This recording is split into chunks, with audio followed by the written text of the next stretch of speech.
वासुदेवाय ॐ नमो भगवते वासुदेवाय ॐ नमो भगवते वासुदेवाय ॐ नमः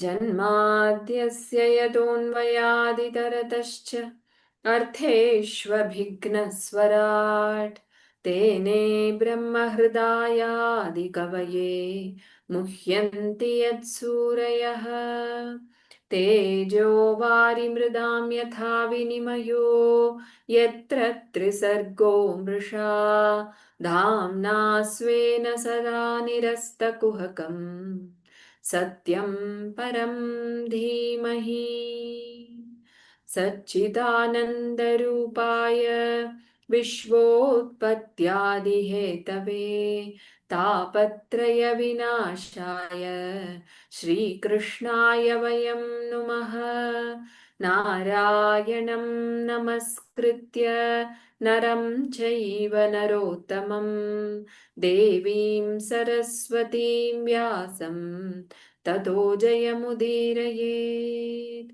ततो जयमुदीरयेत्.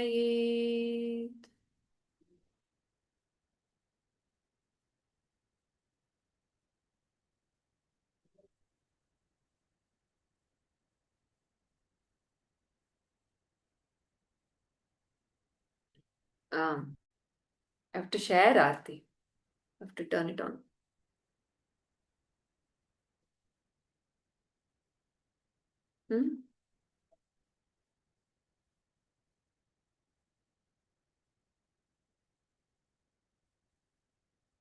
You're on mute. Premaji was confused. She was calling. She was in the Atmabodha class. She thought it was. So she had called. What you want me to share today? Illa, I'm unable to share Oh basically. yeah, sorry. One second. Yeah.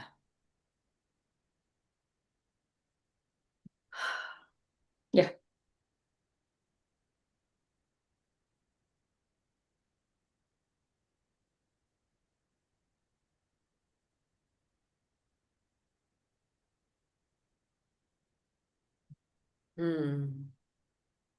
So we were in this.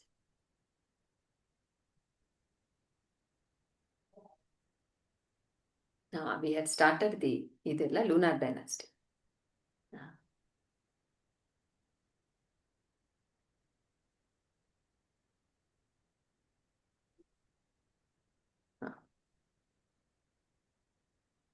Yeah.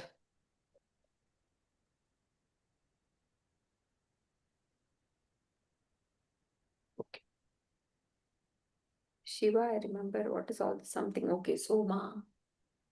Do we start reading from first?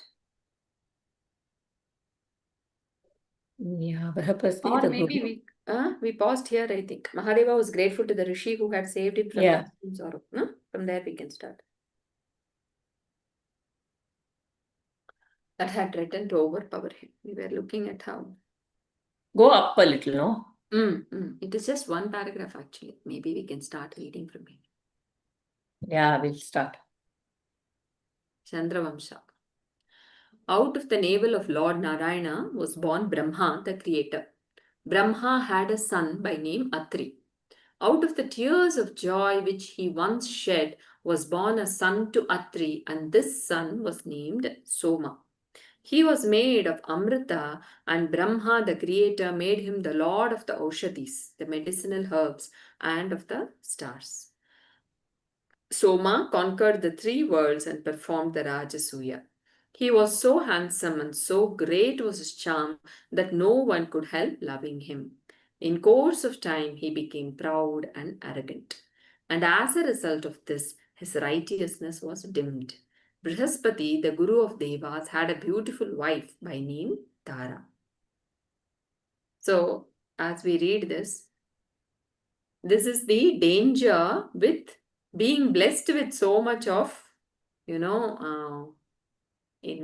think, opulence, they say, right? So much of wealth. Any Lakshmi. It need not be only wealth, even some goodness, whatever. Everything also, if there is no Vairagya, that knowledge is not there, then we can fall.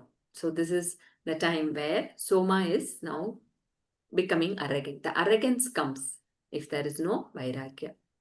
But we saw, who was he? Durvasa, Ambarisha Maharaj, right? Ambarisha Maharaj is one example in Srimad Bhagavatam. He is just there, everything, so much of opulence. Again, I don't know that word only is coming today. So but there is absolute vairagya, right? He was like, that is the lotus, like the water drop on the lotus leaf. So here Soma uh, did not have enough, that it was not strong enough. So There are two types of opulences. Hmm. One is this outer, the moment you see somebody, you think they have nice features, they're looking good, they're tall, they have these broad shoulders and whatever things like that, which is pleasing to the eyes, Hmm. which is more pleasing to the senses. And I think when one is like that, right, with the more pleasing to the senses, and if one also kind of relates to that, this outer charm, this outer handsome, or they Hmm. call it that word, no, vanity, in Ego. in a vein. I mean, it's very skin deep. Hmm. That whatever is there, it is very outward. It is very. But there's another beautiful opulence which comes from when one is in touch. There are some people you just feel that opulence of that being. Oh, no. Oh, in that case, it cannot be called vanity. It just hits your heart somehow. It just hits your being in some way. So this is that outer Hmm. charm, the way, there are some people, this outwardly very, Hmm. seemingly very charismatic, but very hollow, you can say, when you, in a Hmm. way, you talk to them. Okay. This Swami, when narrating Ramayana, he says, Rama first, Shurpanaka comes, right? She first appears as a very beautiful lady in front of Rama, right? But that doesn't, attract Ram. He forget attract, not even attract. It is not even impressing him, we can say, right? So he didn't see that beauty, that as beauty at all, that opulence, that outer opulence was not at all a beauty. But when he meets Shabari, it comes, it seems, a shloka. He says to Lakshmana, he tells her, look at that party is like without teeth, and she is but like what Aarti was saying, that inner opulence, so much of that bhakti and tapas. So Rama, he says to Lakshmana, it seems, look how beautiful this Shabari is. To That is. really see the depth of one person's opulence, one has to look into the eyes, Mm. I We just think. feel their You presence, just feel right? it. We just Yes. feel that presence. The great Mahatmas, you're there. It's not outer physical. Ramana Bhagavan, he always used to comment, it seems. I wonder why so many come to see this man with this, Komanatandi. Komanatandi means what? Who is just wearing a loin cloth. What is there to see him? So they did not come to see that form. It was not that. There's something that inner being, that's all. So here Soma is also carried away by his own outer opulence. And because of that, so outer is body mind, all our capabilities. The moment I start owning up my own whatever this uh, vasanas, the personality, then all that comes expresses out as arrogance. Even singing, dancing, I may be good at it, but the moment Mm. you start thinking that I am good at singing, I am good at, then Yeah, whatever, your skill, your anything. talent, your whatever it may be, That is why it is said, right? So anything that you do, it has to be done as a... He is the one shining through everything. He's the one shining through the voice. He's the one shining through as Nataraja in this dance. He's the one who gave the dance. Without him, it is not there. So when we see the divine behind everything, then there is opulence. Then there is no I. Oh, they said I am a good singer. Okay, okay. I sang today. Nobody looked at me. Nobody said anything. What is it? You're not. It's just the divine shining through. So it's fine. Even while singing or dancing, there is this connection with the divine. Any action that is being performed, whether it is cooking, whether it is anything, right? So that's what. That shloka comes, right? Samam sarveshu bhuteshu tishtantam parameshwaram. Parameshwaram is just there. Aarti ji, I'm sorry, my husband is not allowing to sit and do the thing. Yeah, what are they? She is on the deathbed. So you don't tell anything. Okay? This is not the time for giving lectures and all these things. She has to take care of her health. She has to take care of her health. Okay, ma'am. Okay, auntie, you come after you're feeling better. No problem. Yes, yes.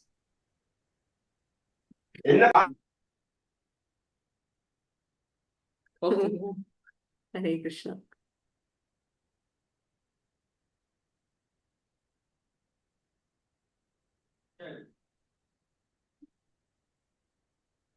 Yeah. Okay.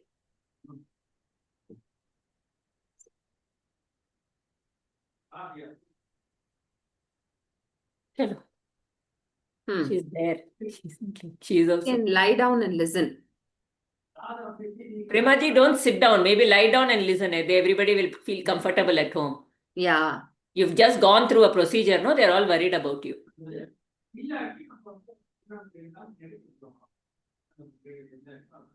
Just lie down, Premaji. Or you can disconnect. That's also okay. But in your mind, keep chanting. That is enough. We can't hear. Unmute ಮಾಡಿ. They are on mute, but he is talking something. Uncle is talking something. It's okay. Ayyo, Pao. Krishna Vasudeva. Check. He's talking something, but we can't hear. It's muted. How are we hearing even this much? Where are we hearing? We are not hearing anything. Okay. Leave it. Continue, Bala. So, it is the divine, even this. So, that's what he says, right? Samam sarveshu bhuteshu tishtantam parameshwaram. So, the Parameshwara is just there in everything. He alone is. Vinashyastva vinashyantam sa yaha pashyati sa pashyati. The one who sees that which never gets destroyed in the one which is getting destroyed, he really sees. Vinashyastva vinashyantam yaha pashyati sa pashyati. The one who sees, he is the real seer. When we are attaching it to the jada, the body, the mind, and thinking that is its capability, we are not seeing that sama which is within the divine, in whose sannidhi everything is happening, just being there. The one who is able to see that is the one who is the real seer. So we say in English seer for Rishi, no? So Rishi comes from that. Seer word comes from that. Okay. So that is what came in.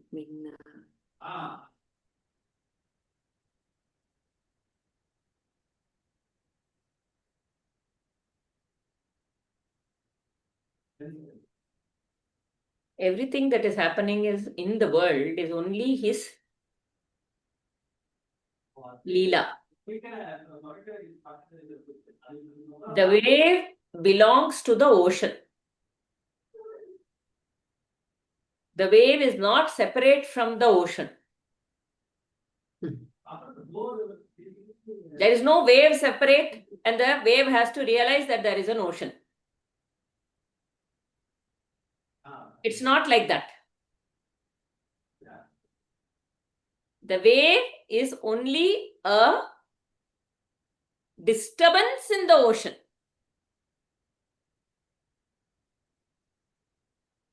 When the disturbance is gone, it settles down as the ocean only. Like that, this sense of I is only a disturbance in the consciousness.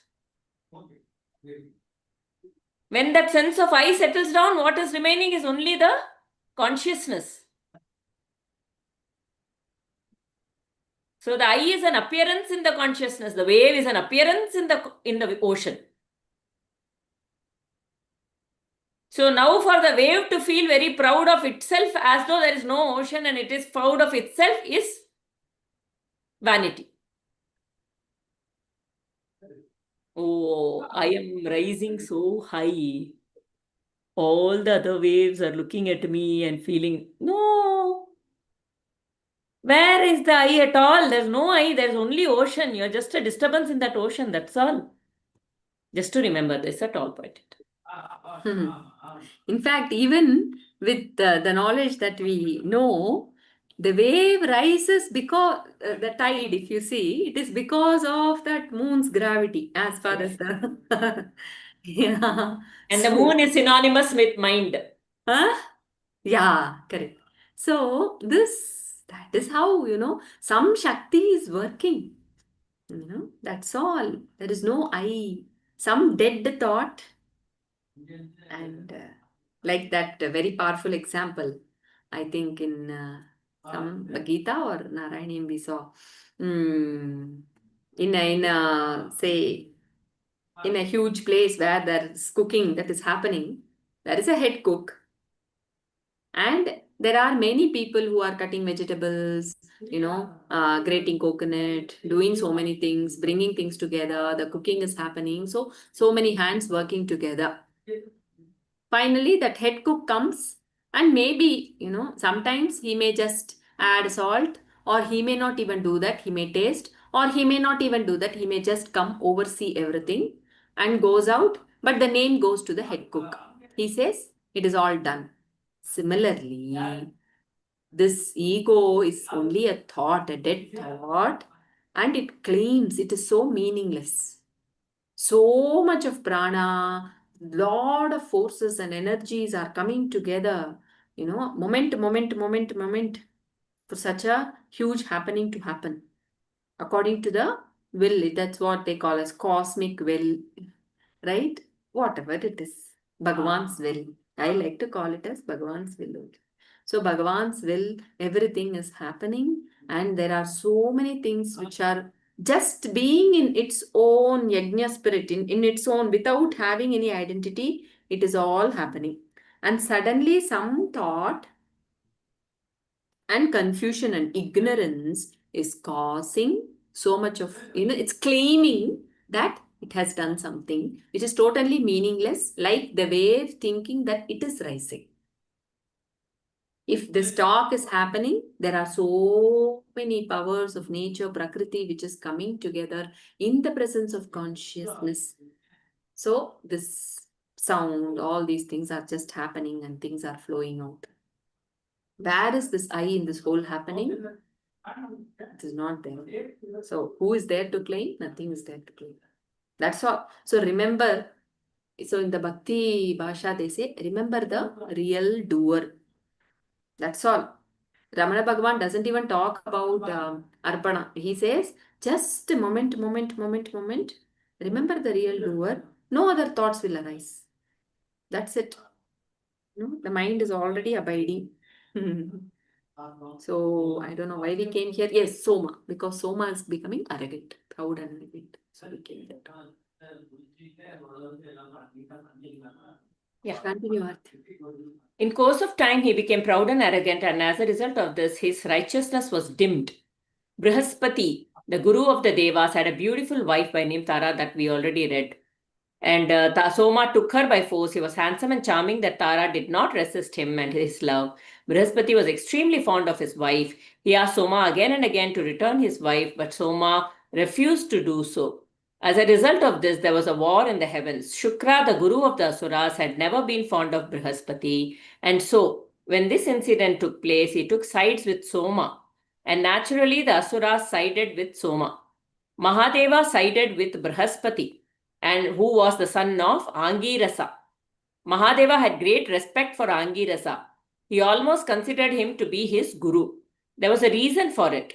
When Sati, the wife of Mahadeva and daughter of Daksha, abandoned her body during the yajna which Daksha performed, Mahadeva was so full of sorrow that he forgot his real name. Narayana sent Angirasa to Mahadeva and asked him to comfort the sorrowing god, to remind him as to who he was. Angirasa did this, and so Mahadeva was grateful to the rishi who had saved him from the extreme sorrow which had threatened to overpower him.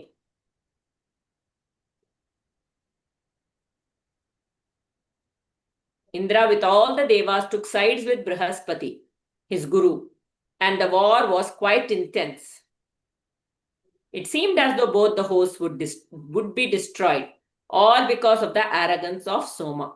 Brahma felt that he should interfere. He went to his grandson, and after scolding him thoroughly, he took Tara with him and restored her to Brihaspati. Brihaspati found... Should I stop or you want to continue? We'll continue. Yeah, continue. Brihaspati found that she was with child. He loved her so much that he could not be very angry with her for her lapse. He said, "You are with child and I do not know whose child it is. Shed the baby from your womb so that I can call myself a father."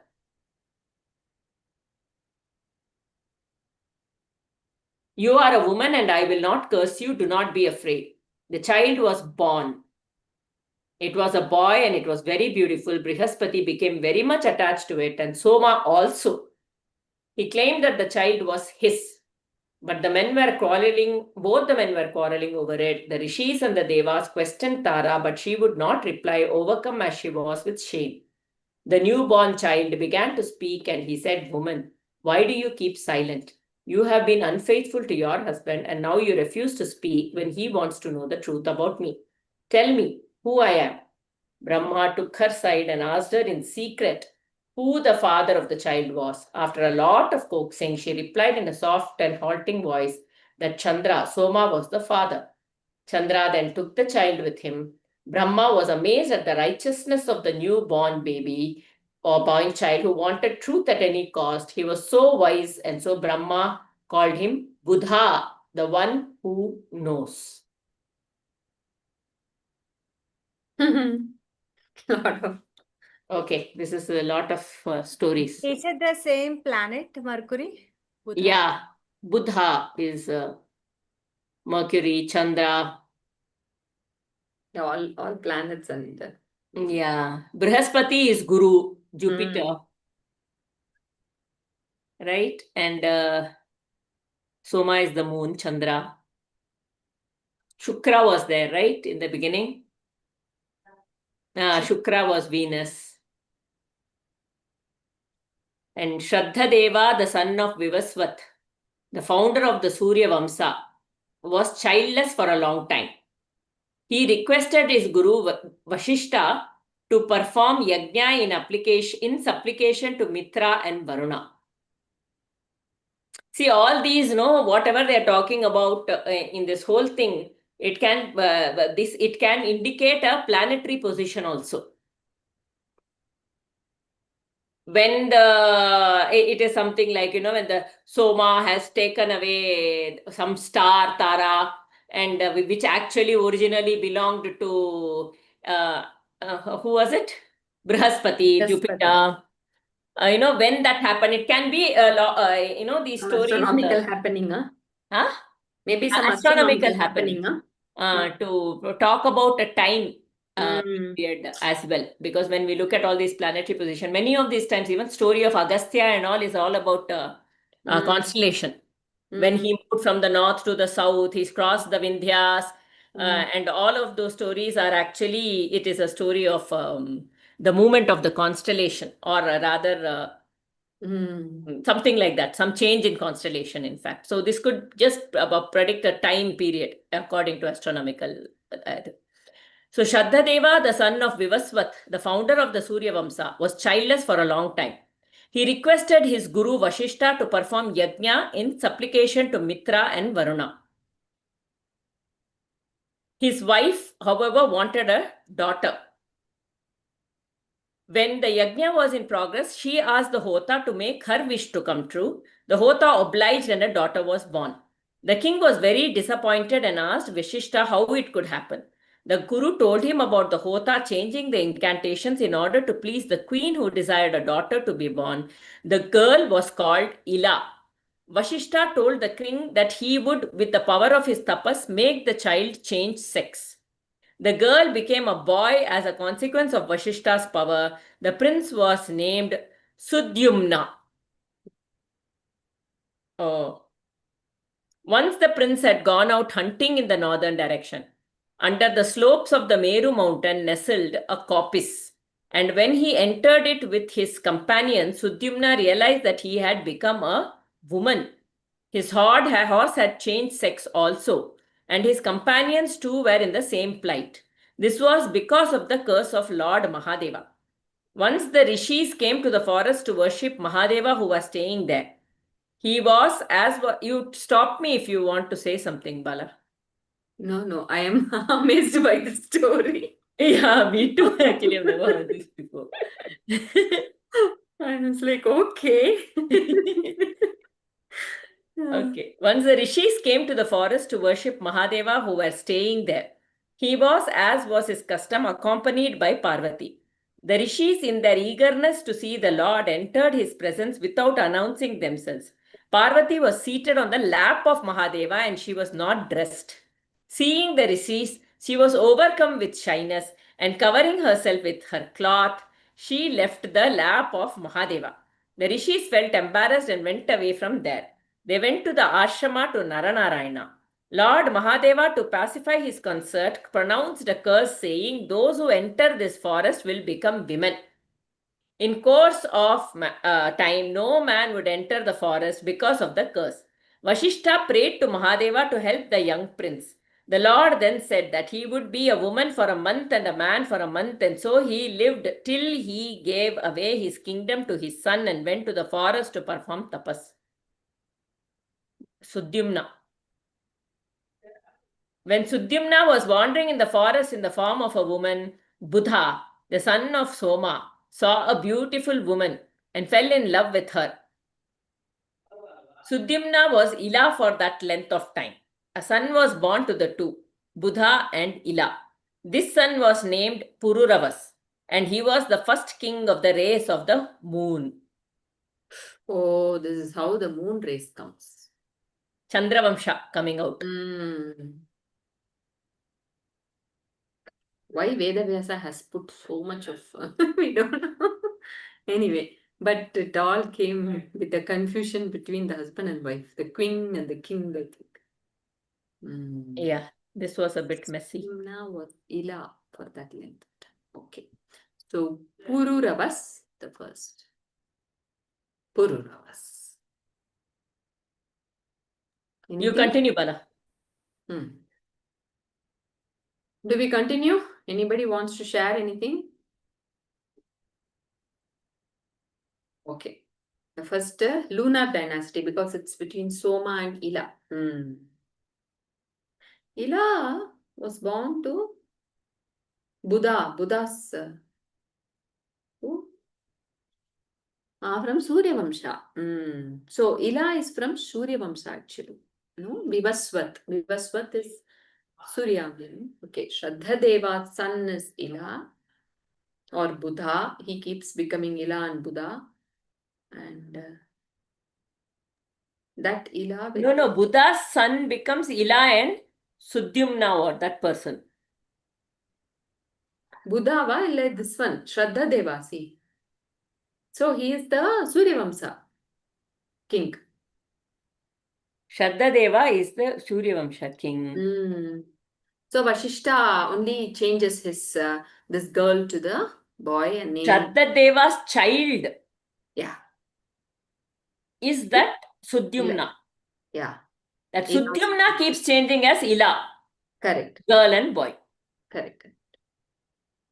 So it's actually one girl from the Ila, from the Suryavamsa, with Soma's son Buddha, that Pururavas is born, and he starts the Chandravamsha.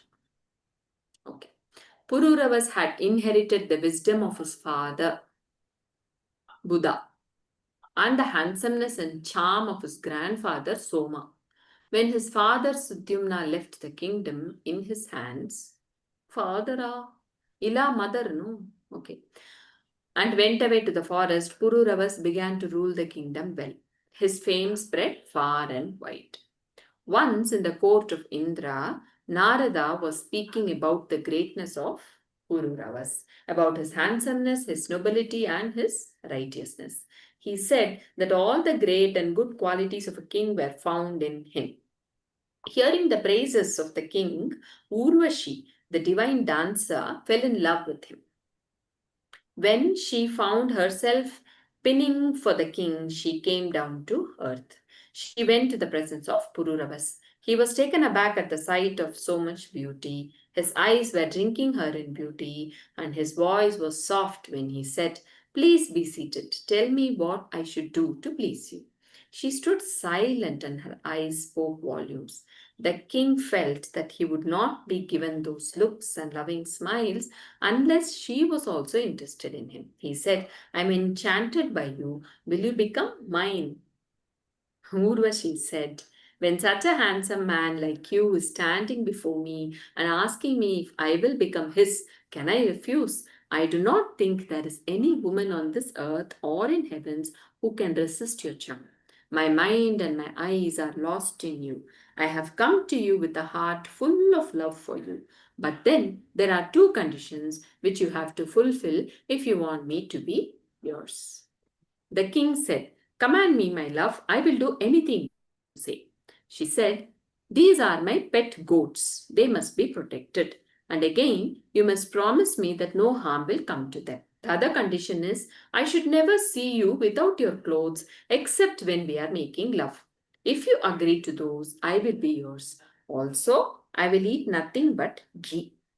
The king agreed to all her conditions, and they became husband and wife. They spent many happy years in the gardens, earthly and heavenly. Kubera's garden, Chaitra, was their favorite haunt. Continuing or anything? It seems like we have come from a phase of absolute righteousness to something like the Soma, no? From the Chandravamsha to from the Suryavamsa to the Chandravamsha. It's all very more on beauty. More outwards with the senses. Mm. More sensual is what is coming out as part of this. I thought beauty, Madhuradipate, that Vamsha, right? So, yes. Pururavas and Urvashi story is there in Uttava Gita also, na? Because I was listening to that Suresh Natarajan's, I don't remember which, in one of this he was mentioning about Pururavas and Urvashi story, Uttava Gita. In what way does he mention it? That how Pururavas was so attached to Urvashi, and then finally he realizes is this, only that much I remember. I don't remember the rest. It was maybe now we will see how Pururavas suffers because of his attachment. Maybe let us see. That is what the outer attachment never stays. It's delusion only, no. So the goat, ghee. So three conditions, right? So okay. Indra, in the meantime, was finding the heavens lifeless without Urvashi. He decided to get her back. One day, when the king and Urvashi were fast asleep, Gandharvas sent by Indra came and took away the pet goats of Urvashi. They bleated when they were carried away, and the sound woke her up. Urvashi was like one demented. She woke up Pururavas and spoke harsh words to him in her grief. She said, "Fool that I was to have considered you to be a hero. I trusted you to guard my pets, and now they are gone. You are not a man. You are man only when there is light illuminating the world.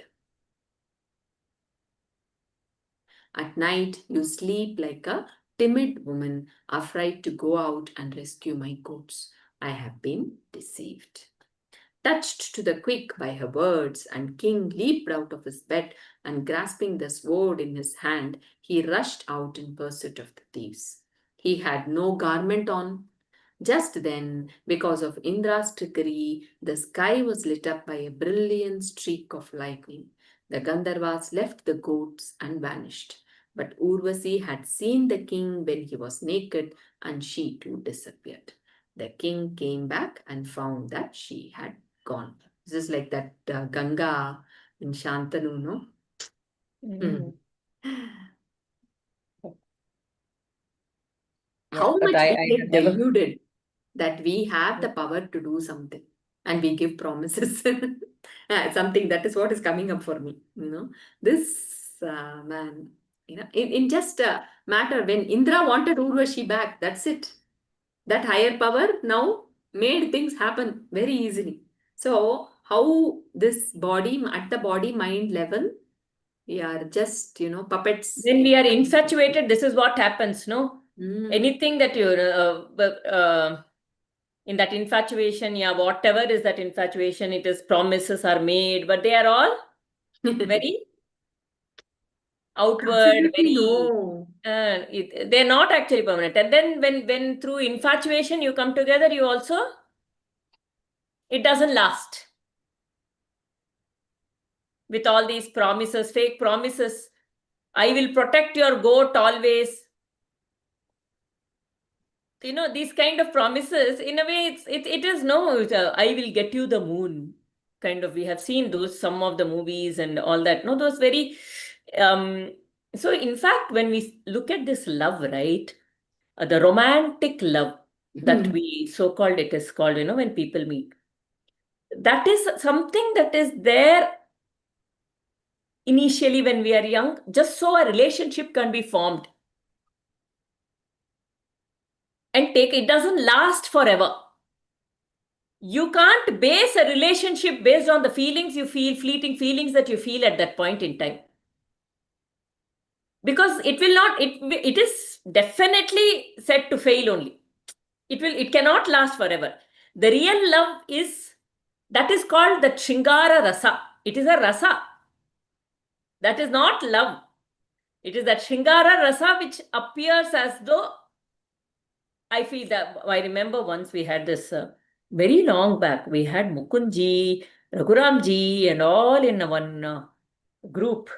I think there was very young chap in that group. Bala, we were also there. I don't know how that group got formed. Long back, 7, 8 years back. We had this group and there was this younger guy. He used to ask some nice questions initially. Raghuramji would answer. And one day he asked this question, what do you think of PDA? Kissing and holding my wife, my girlfriend out there, out in public. It is divine love. You are not thinking at that point in time. It's just such a beautiful happening at that time. It is divine love. How can we resist it? You remember, Bala? I am not remembering, but divine love and the He used the word they divine don't love. seem to go Okay. together. And he used the word, it is divine love. There is just you just feel like it's so divine and you are not at all aware of anything that is happening, and you just that moment you feel such a pull to that person and you do it. I mean, so what is wrong? And then Raghuramji and all these people are also there in this group. And and so this is a very young chap, he asked. Then everybody said it. See, it might just because you feel that strong love at that point in time doesn't make it real. That kind of divine love is when it is coming from divinity.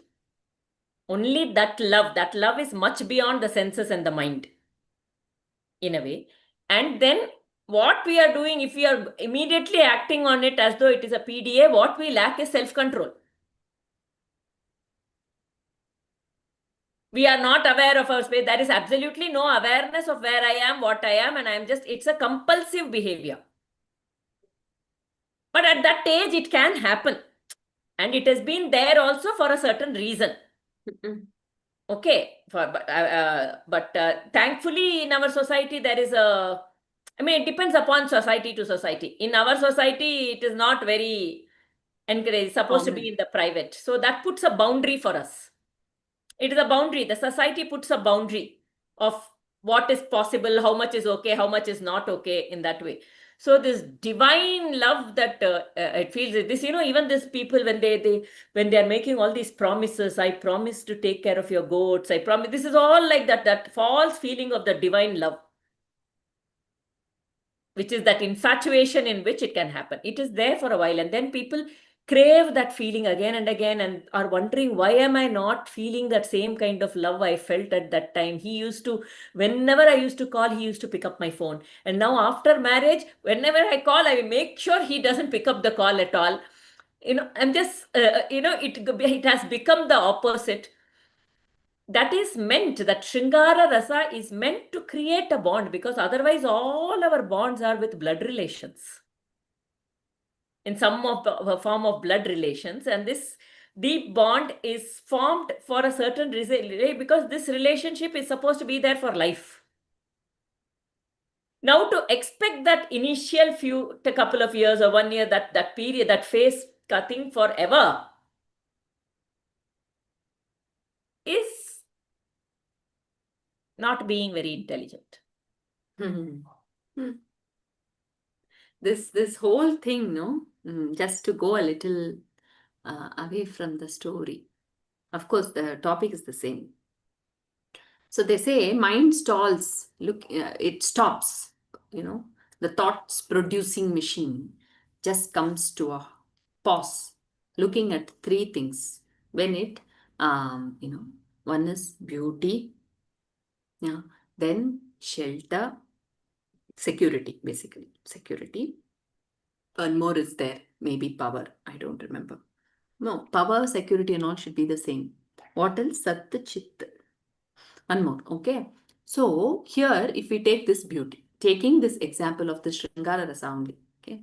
So basic, the very first thing that we learn when we come to Vedanta or spirituality is the joy that is felt comes from within, right? The joy is not in any object outside, including body, mind, right? It is not in any object. That's a very first statement given. Okay. And the mind, the joy it is like, the cloud of the mind moves and you see the clear sky. Like that cloud of that mind, the thoughts, they are not there. That gap is seen. That is when the joy is felt. So when we see a beauty, at that point in time, mind stops. The joy is there. No doubt. That is divinity only. That is why the question also comes. It is divine love. Okay, somewhere that within that being within is saying it is divinity. Okay, but what happens is, because, the attachment, because of my ignorance, I think now by possessing that, by making it mine, through something, whatever, making it mine, whatever, then that joy will last for me. This is how I fall into that delusion. Okay, so then I get into the next step of maybe, approaching to that, whatever, that beautiful woman or man or whatever, and then, get into thinking that the joy is because of that. Or in the Shringara Rasa, in that age, they may think the joy is in the indulgence, physical indulgence. It is not in that. It is again, so that basic, if we hold on to that, the first lesson of Vedanta, which says joy is within, It is not in the object outside. So very beautifully, I think many years back, there is a book called Let Go, written by Shastriji. There he says, but fantastic, that word, it is like Vedavak. He says, when you experience joy, yes, it is momentary, but it is divine. Hold on to the joy and not to the object. This is how we can move within. It is not because of that, oh, there is some joy. Now, what is that? Find out. So the mind continues to be abiding, be in that. Yeah, let go. Correct, Divya. Yeah, I think in that Sukha analysis or something it was. Though it is called analysis, happiness analysis or I've Sukha, not read something. it yet. I got it for that YTT convocation we had there. It was a tribute to Shastriji, na? Oh. So there they were Oh, that telling you this got. book Yeah, it's a was fantastic, and it's not like something we can read and keep it. It is like again and again. So, especially my favorite in that is the rest also is okay. My favorite is that Sukha Pariksha, I think it is called.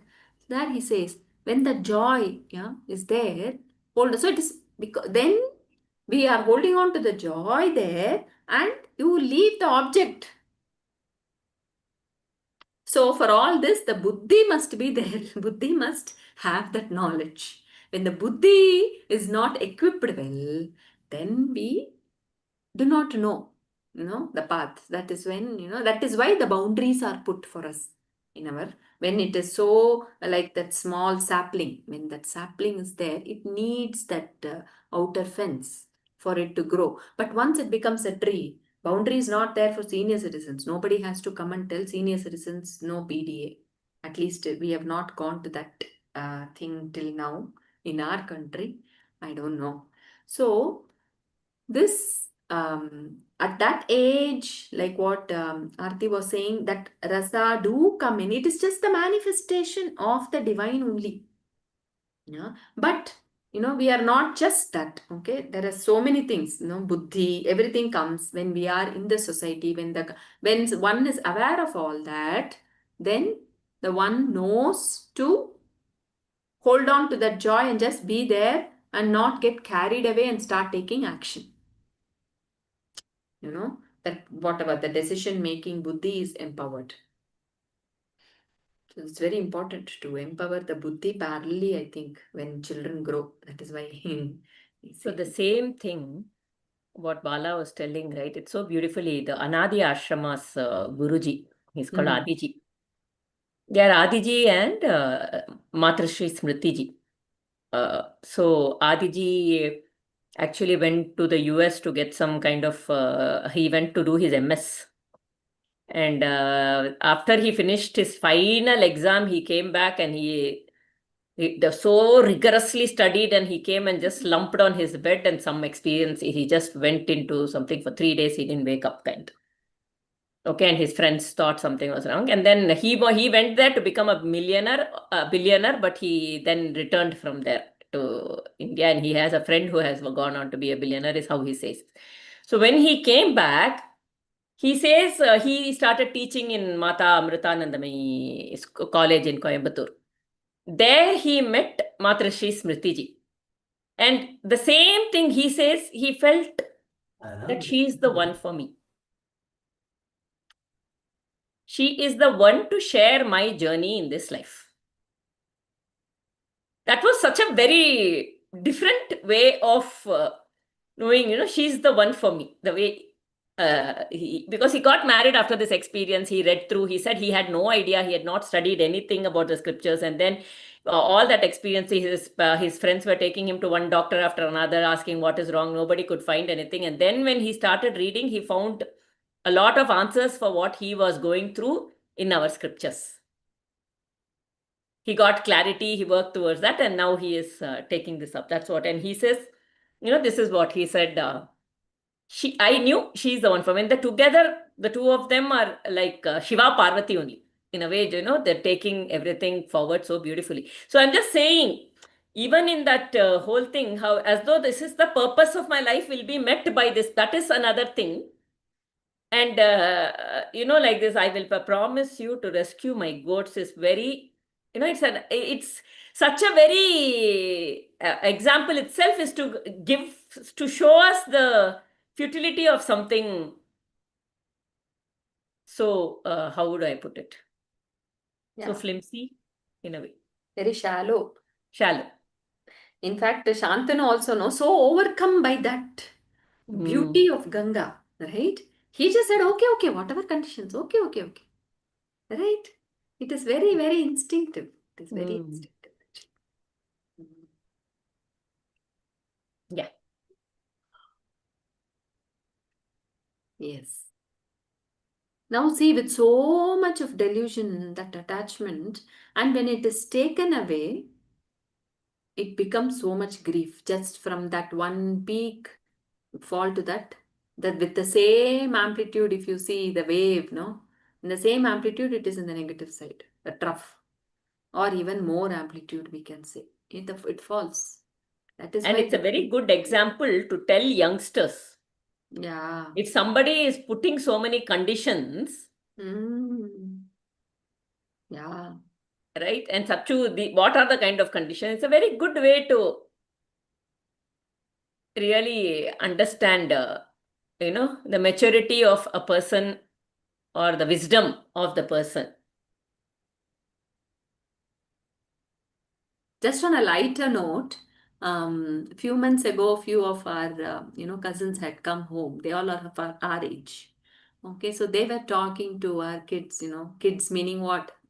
Our daughters, myself, Artis, and all our 20s, early 20s. So they were asking her. She had arranged marriage, and they were generally asking, "What did you look in that? How did you decide?" Those kind of. Now these people are very eager to. Generally, they just keep asking. So she was saying, I don't know, I didn't ask anything.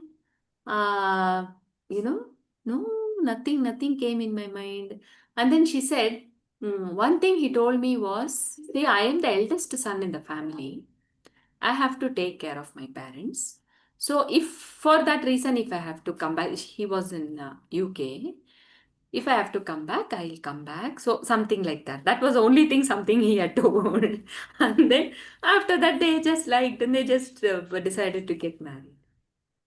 So, but then, that's what we were saying. No conditions, nothing. You just leave it to that. Those days, arranged marriage, I think Aarti also will have that. Arranged marriage, nothing much. They did not put any condition or anything. Just surrender to the Lord. And overall, some intuitive feeling. You just believe the Lord within. I don't know what it is. They might not even be aware of Lord within and all at that time. But that intuitive surrender, I think, somehow. And being open to it and seeing that, what she told me was, okay, he is talking about his family. So looks like he's attached to his family. That means if I become his wife, he will be attached. He gives importance to family. So he'll be attached to me also. So this looks at least a little more, in depth than the shallow thing of saying, Sensible, actually. Right. yeah, Sensible. yes. Yeah. And no, I know a friend of mine. This is a good example. The other side, there was a friend of mine who very badly wanted to go to the US. And in her job line, she was not able to go to the US. So she was hoping to marry a guy who will be in the US or something. It was not working out. And then she got a guy who was a CA, and that guy, even at the time of marriage, said, I will not leave my parents. There's no scope for me. I will not go abroad. She thought I'll marry him and somehow convince him.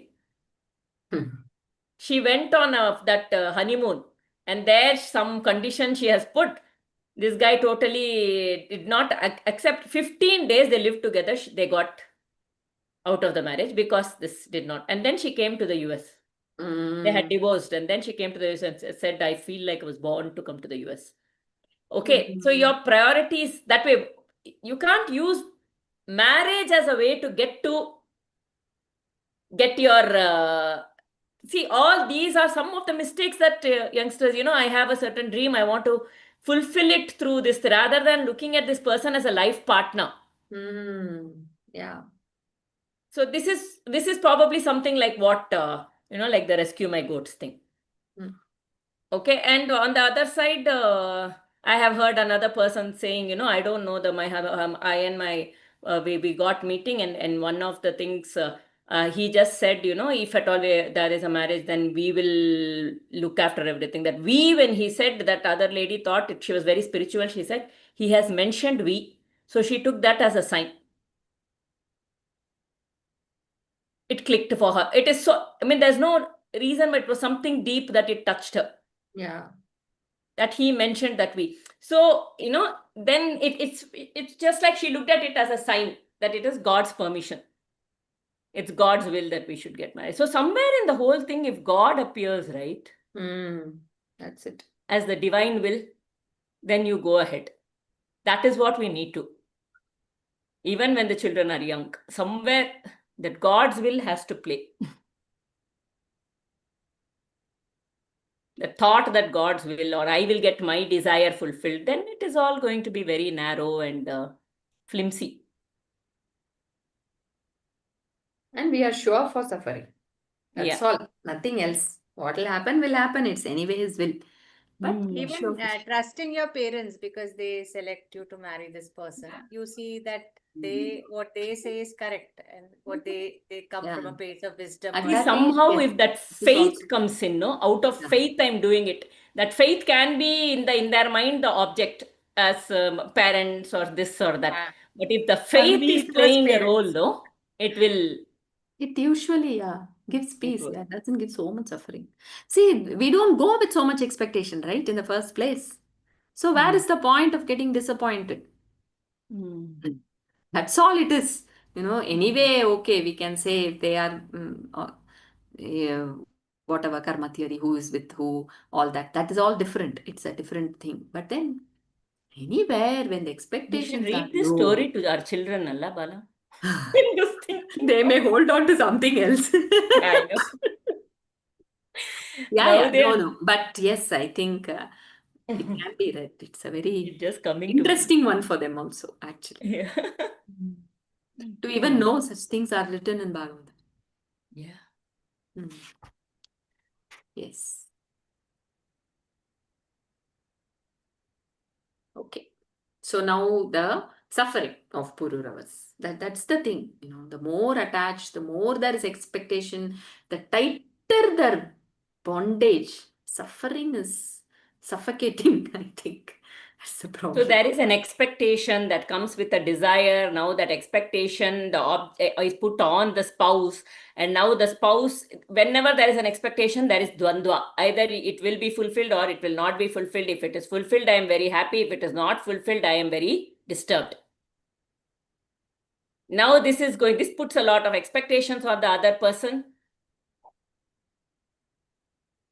and it becomes a reason. And nobody can be 100%. The situation is not only dependent on that person, right? There is so much beyond the person that can happen, but all the blame will fall on that person. So now that person feels suffocated. There is a feeling of suffocation. There is this feeling of always having to meet somebody's expectations, always having to please somebody. In that dvandva, then that kind of suffer, as though I don't have, there is that feeling of being controlled, that there is no unconditional love in this relationship. The love is not unconditional, it is conditional. Only if I meet these conditions, then I will be loved. Otherwise, I am not loved.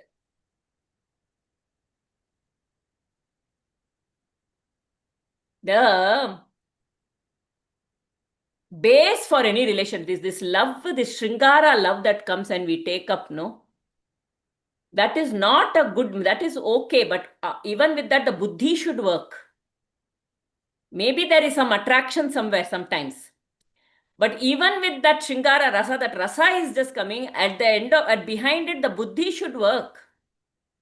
The basis of any relationship is founded on freedom, trust, and respect. Love will come if these three are there. Freedom is freedom to be how I am. Freedom for the other person. They have the freedom to be. I respect their freedom to be how they want to be. I respect my freedom to be. My freedom is also there. I trust the other person.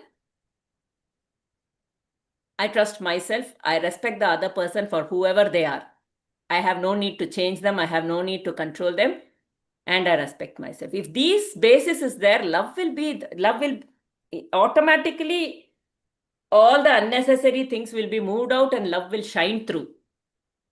There's no specific layer of love that is needed on top.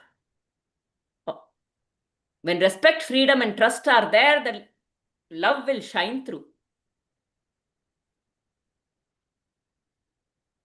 Each one of us has to work towards loving ourselves, respecting ourselves, trusting ourselves. When we are able to do all this for ourselves, we'll automatically project it on the others also. Freedom, love, and trust.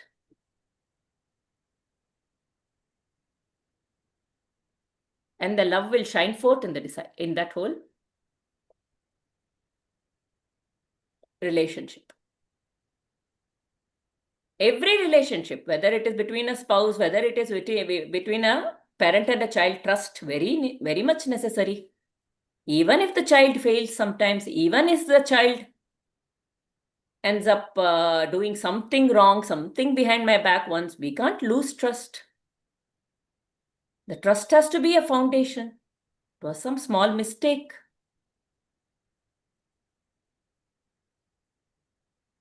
The more trusting you are, the more trusting they want to be. Trustworthy they want to be. The more distrust you show, they are confused. And they may act in a way that is yata shrishti tata yata drishti tata srishti. The world ends up being like that, appearing to me like that because of my own filter in my eyes of lack of trust. Lack of trust. And I'll say, I am not respected. I am not trusted. Am I first trusting? Am I first respectful to the others and myself?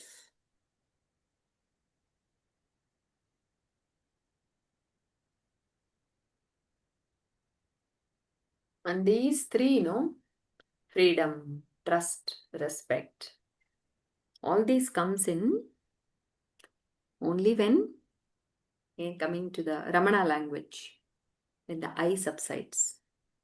As long as this I is very strong, I am myself bound, to my own personality. The more I am bound to my personality, that pulls others also, that suffocates others actually. And trust also the same way. So when the ego is down, it is divine. Everything is seen. So yaha pashyati sa pashyati, we saw, right? So when we know we are free from this body mind, body does its according to its swabhava, something is happening, and we are detached from that asangatva, they say, right? Then we are free. Automatically it is free. Then we know it is the same. It's just freedom which is there, right? So there is nobody to bind, okay? And trust, again, where is a question of not trusting anything? Everything is divine. There is no right, wrong, right? Everything is his Leela. Bhagavan alone is.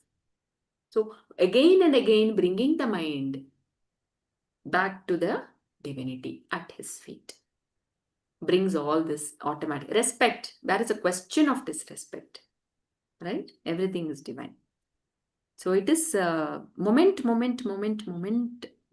moment, just as simple as, chanting his nama or remembering his nama within brings us to that center, this being. Then everything falls in place, right? So someone told many years back, ego edging God out. That's what it does. Now, it just edges the God out.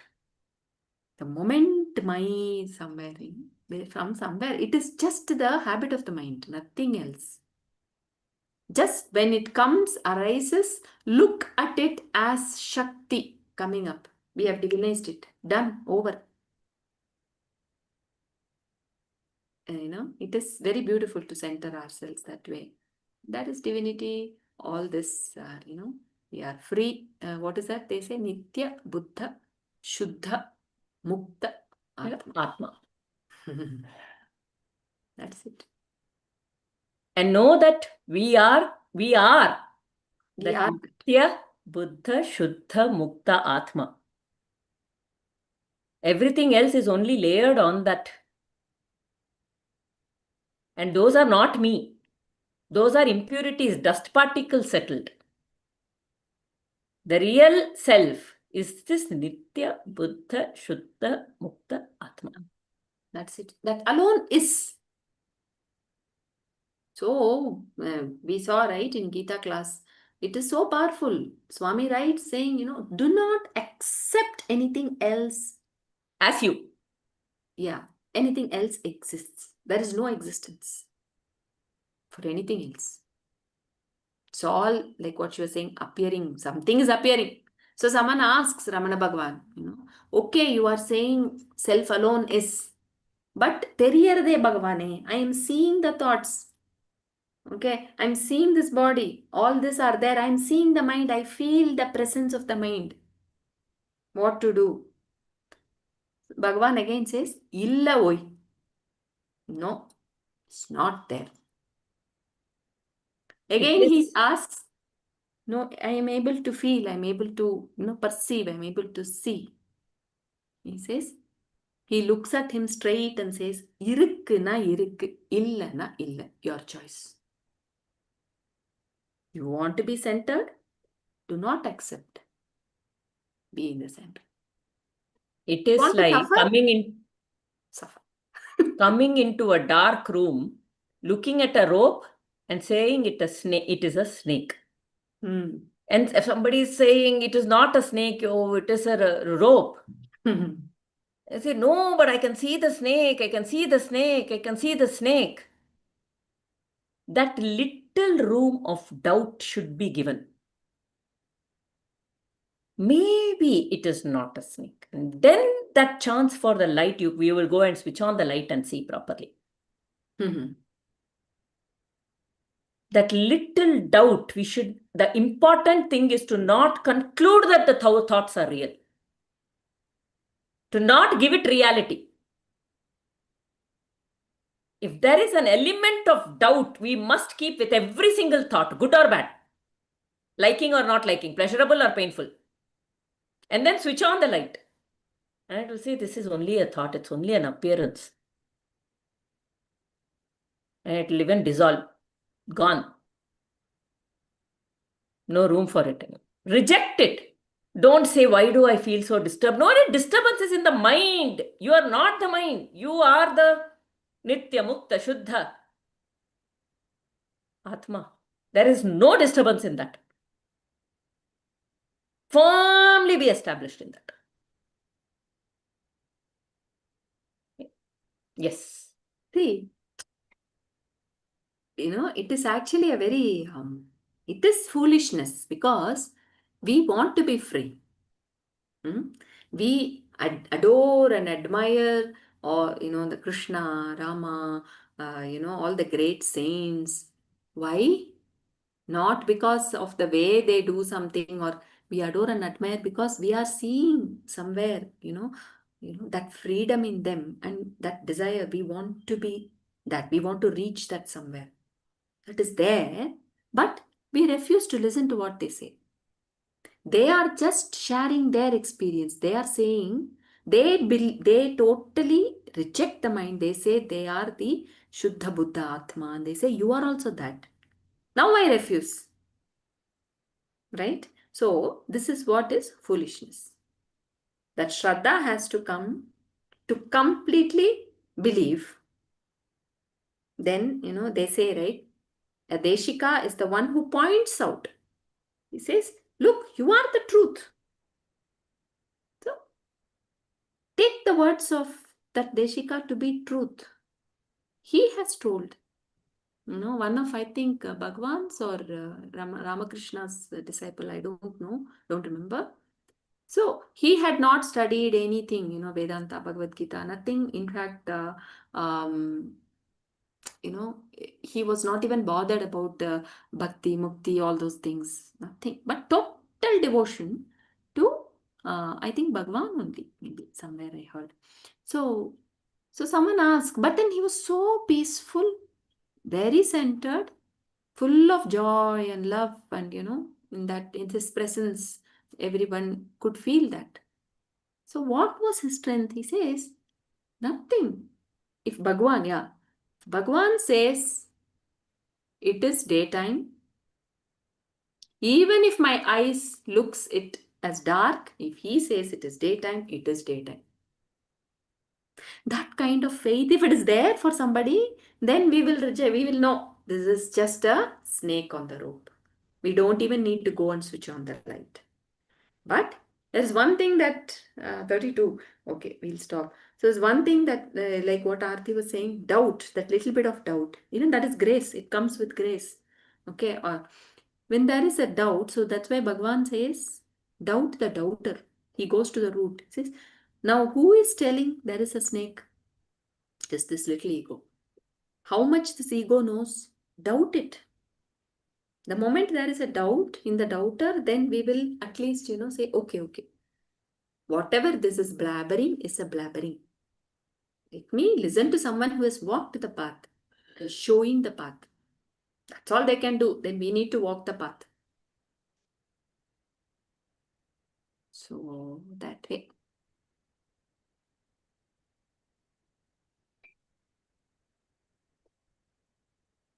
He came to that. Reject the unreal, abhyasa vairagya. Reject the unreal, that is our vairagya. Let go of all that is unreal, all that is shackling me, all that is making me feel limited, all that is bringing up a sense of lacking within me, because all that is not the self, because the self is everything opposite. So that which is making me feel limited, but the self is actually limitless. That which is making me feel a sense of lacking, but the self is complete, Purnam. So hold on to the real nature, that is abhyasa, and let go of the unreal, the maya, the anitya. This is nitya anitya vastu viveka. Viveka of differentiating that which is permanent from that which is impermanent. Letting go of the impermanent and holding on to the permanent every moment to moment. This is our abhyasa. Holding on to the permanent is our abhyasa. Letting go of the impermanent is vairagya. Abhyasa vairagya. Moment to moment. That's all. We'll close.